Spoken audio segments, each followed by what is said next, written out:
咁今日咧就會講生態板啦。咁大部分咧都係愛嚟做喺家私嘅。咁我而家首先就要講下佢哋嘅特點同好處啦。佢係個面嚟嘅啫。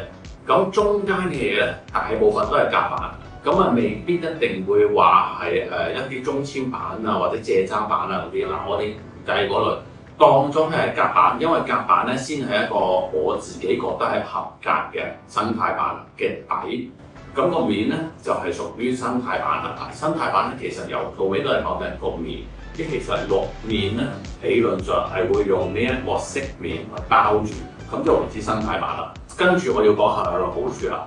咁首先咧就要講佢話低甲醛啦。嗱，佢個甲醛含量咧理論上佢會有晒證書啊嗰啲去support佢啦。好處咧就係佢圍邊包晒所有飾面啦，遠勝於膠板嘅。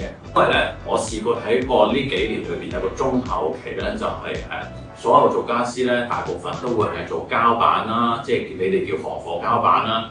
咁大家都會知我成日用開某個牌子咧 F 字頭㗎啦咁樣。啲膠板咧，其實如果你俾得起錢，即係預算夠嘅，咁就會咧喺啲櫃嘅內籠裏邊咧，就對式膠板或者係用翻嚟鏈頭嗰個膠板，但係其實會貴好多咁貴幾多咧？好睇業界佢自己去定啦。咁如果我自己去講，我介意去講我嘅價錢就係，如果你想膠板面嗰陣同入邊嗰陣完全一樣嘅。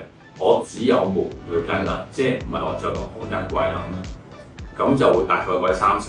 咁但係如果對式膠板咧，我聽對式膠板係啲咩嚟嘅咧？即係譬如我出邊係呢一個淺色嘅木紋，咁我入邊咧可唔會用翻淺色嘅木紋啊？我要用翻咧差唔多顏色嘅膠板，一種正性嘅，咁都會貴15%到嘅。個係我講緊膠板嘅一個叫好處啦。咁但係咧喺生態板上面咧，假設生態板冇問題嘅話咧，生態板係完全未過到呢一個痛點嘅，因為生態板佢面用嘅都係同一種色啊嘛，咁所以咧生態板就係如果質量 OK 咧，係超級正。